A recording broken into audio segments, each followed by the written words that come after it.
3 months ago, I lost my Somali cat, Lucy. She died because of my ex-boyfriend's wickedness, and if I had not taken her there, I'm sure she would still be alive.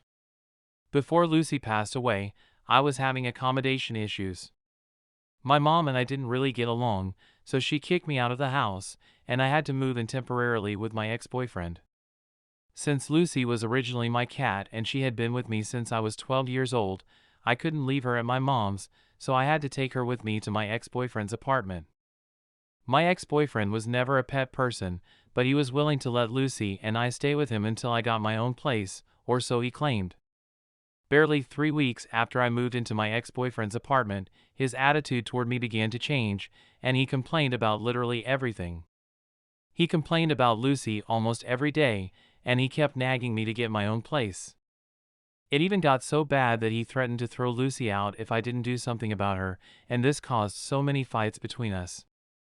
I was so disappointed because if there was anyone who knew how important Lucy was in my life, it was my ex-boyfriend, so I didn't expect him to treat Lucy like that. When I was younger, I had gone through a lot of physical and emotional abuse, and throughout that time, Lucy was my only comforter. She was the only one who didn't hit me or say mean words to me, and she was the only best friend I had in my whole life. Lucy never made me feel less of myself or neglected. She was always by my side and always reminded me that she loved me even if my mom didn't. One day, my ex-boyfriend and I had a nasty fight, and in anger, he asked me to leave his house that morning. I was tired of begging him, so I left to work, only for him to call me back in the evening to tell me that Lucy was throwing up and seizing.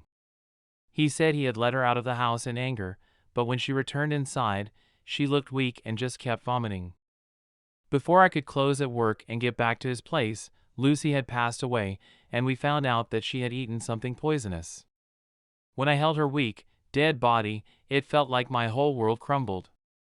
I don't even know how to express my feelings as I write this. I wish words could describe how terrible I feel inside. Lucy was all I had, and I let her down. She was never rude to me, never pushed me away, and always made me feel loved.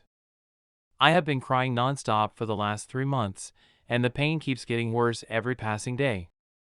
I loved her so much, and I feel like a complete failure.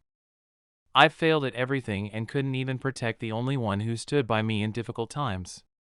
Right now, my life is a complete mess, and the guilt of her death is gradually eating me up. I'm so sorry, my Lucy Lou. I hope you're in a better place and will find a place in her heart to forgive your careless mother and friend.